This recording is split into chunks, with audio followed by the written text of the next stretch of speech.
Na asante kwa kusalia nasi mtazamaji. Tunaendelea mbele katika upande wa habari za biashara na uchumi. Mimi ni Lulu Ali na unaendelea kutazama Channel 10 Plus. Zaidi ya wananchi 400 kutoka kijiji cha Mseko na Kigurusimba vilivyopo wilaya ya Pangani mkoani Tanga wameanza kulipwa fidia kutoka mamlaka ya uwekezaji na maeneo maalum ya kiuchumi Tanzania TISEZA baada ya kupisha maeneo yao kwa ajili ya uwekezaji wa kilimo cha miwa na ujenzi wa viwanda cha sukari. Taarifa zaidi na Raki Pingu anatueleza zaidi. Eneo la uwekezaji huo lina ukubwa wa hekari 22,000 ambapo baada ya kukamilika kwa zoezi la tathmini wananchi wanaostahili wanaanza kulipwa fidia, huku wakishukuru hatua ya uwekezaji ambayo inakwenda kuwakwamua kiuchumi kwa ajira zitakazojitokeza. Kwa kweli tumeukubali kwa sababu tumegundua una faida nyingi. Sisi sasa hivi tunanufaika na bado familia zetu zitanufaika na sisi wenyewe wazazi tutanufaika. Sababu watoto wetu wataenda kufanya kibarua pale kwenye mradi na bado tutapata manufaa mengi sana. Hizi ni pesa zinabadilishaga akili ya mtu na tabia ya mtu. Kwa hiyo tujitahidi kuwa wavumilivu katika matumizi ya hizi pesa. Kupata pesa sio kazi, kazi kuitunza na kuitumia. Kwa hiyo zile zikasababisha baada ya kupata baraka, tukaacha familia zetu, tukaacha wake zetu, tukaongeza majukumu mengine ambayo hayakuwa kwenye mpango. Mkuu wa mkoa wa Tanga Balozi Dr. Batilda Buriani amewasisitiza viongozi katika wilaya Pangani kutoa vipaumbele vya ajira kwa wenyeji ili waone manufaa ya moja kwa moja kutokana na uwekezaji huo.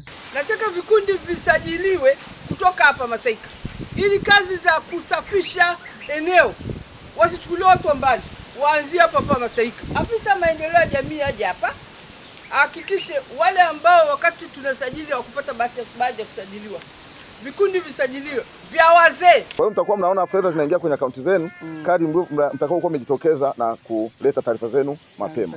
Ninachokiomba kwenu wananchi, tupeane ushirikiano katika swala hili ili muweze kupata haki yenu. Kutoka Tanga, Raki Pingu, Channel 10.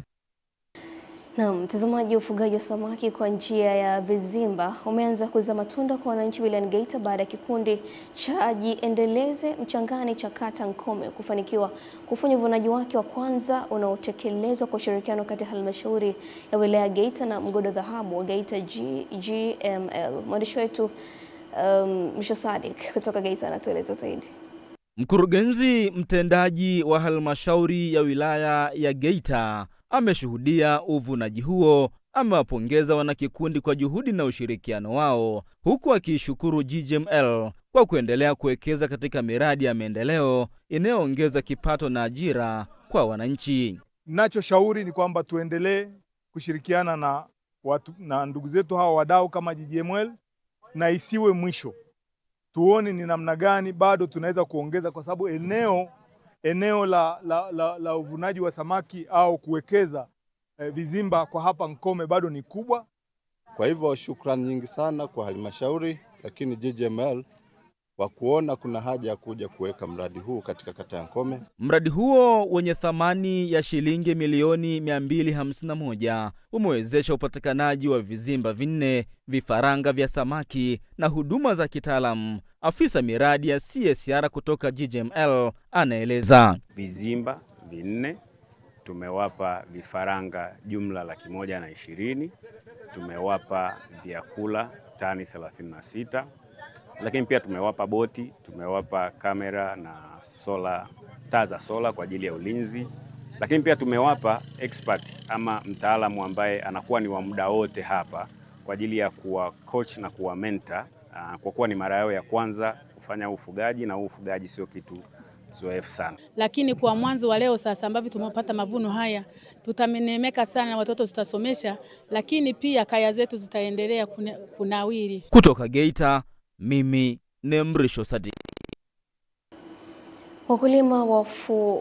Wakulima, wafungashaji na wasafirishaji wa mazao ya shamba wametakiwa kuzingatia sheria za vipimo na ujazo wa kufungasha mazao kwa uzito unaokubalika wa angalau kilogramu 100 kwa kila gunia. Margaret Malisa anatueleza zaidi.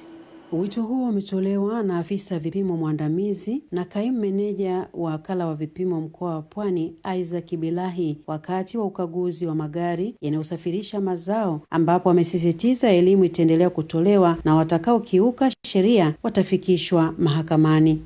Jambo hili tumekuwa tukifanya miaka mingi kutokea huko nyuma, na bado ni endelevu, lakini kwa sasa tumehama zaidi, tumeachana na swala zima la kuendelea kuandikia faini au kupiga faini.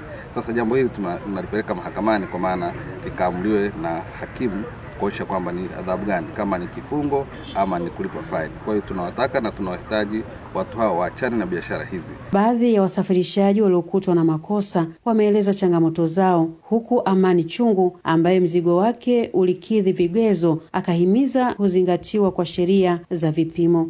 Ujazo tumekuja kukamatiwa hapa Kibaha, magunia yamezidi ujazo 110, 115, 120. Kwa hiyo tuko hapa bado tunasubiria hatima yetu. Adha iliyotufikia mpaka tu sisi kuwa hapa ni changamoto ya ujazo. Sababu serikali inadai kwamba tuwe kwenye ujazo wetu tukamilishe kilo 100. Lakini sisi tulifika hapa kwenye mizani, baada ya kuja kupima imekuja kuonekanika na ujazo umezidi. Serikali inapofanya namna ukaguzi wa vipimo, sonye pia inaturahisishia pia magari yetu yapati shida kama mwanzo walivyokuwa wanapata shida. Kwa operation huu hapa wameepusha mambo mengi. Ukaguzi huo umefanyika Kibaha, mkoa wa Pwani, ukilenga kuhakikisha sheria za vipimo na ujazo zinazingatiwa. Margaret Malisa, Channel 10. Mtazamaji, mara baada ya taarifa hiyo na sasa tukapata mapumziko mafupi, tukirejea tunakuja kuendelea mbele zaidi katika upande wa michezo na burudani, ambapo atakuja hapa Esther Mtebe akija kukupasha zaidi katika upande wa michezo na burudani. Mimi ni Lulu Ali, endelea kusalia nasi.